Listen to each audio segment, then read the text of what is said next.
So for the very basic rules, rule number 1, always drive safely.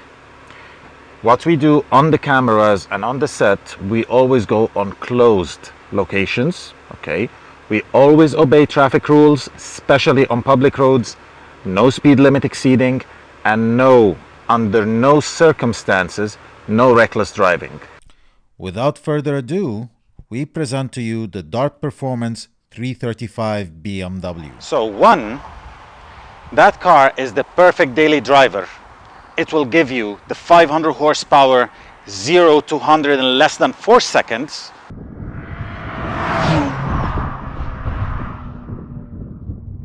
With a normal fuel consumption that is like 8 liters per 100 kilometers, if you drive it normally, of course. And 2, how much?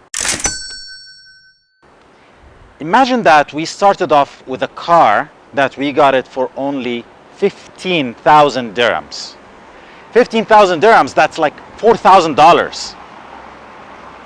That's literally nothing. Of course, it had a lot of things to be fixed, but this entire project has been costing a total of 40,000 dirhams. I was not expecting that. But I was expecting not to expect something, so it doesn't... 40,000 dirhams, that's $12,000. So let's think about it this way. You have a 2021 technology car with enormous horsepower with just $12,000 that will drive you reliably every day wherever you want to go, and you just made yourself a budget race car. For the performance, we have added a VRSF charge pipe with a sequential HKS blow-off valve, and we paired that to a twin cone VRSF intake. Add to the equation a 7-inch VRSF intercooler, an upgraded oil thermostat.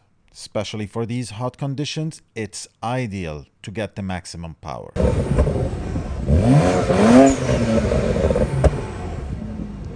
Now we're done with the performance mods, but I left one mod that I did not mention, so I will leave it up to you down in the comments to tell me which is the mod that I left out. So now let's jump into the car and see what we did inside.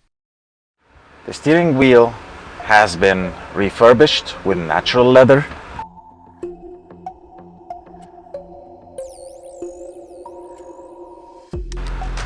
The center part has been resprayed with midnight blue. For the steering controls, you can literally skip and control everything on that screen through your steering. Like, how cool is that? It's just that easy. Everything is retained as functionality, and that's only one part of what we did to the car. So apart from the technology in this screen, we still retain the basic functionality of the car. You can access your services, all the info and technical specs about the car, and with just one touch, you return back to the main console. On that main console, you get the digital gauges with digital RPM, digital speed. You can toggle your options out of the gauges, and you go using the iDrive to access the Apple CarPlay, the best feature ever. You can access your maps, your music, everything on your phone on the screen without having to interfere with anything. And with this, we conclude our episode today for the Dart Performance Beamer. You'll find a lot more details about this build in our website, domauto.ae. And until then, we will see you next week with another episode. And the hint for the next episode will be stay focused.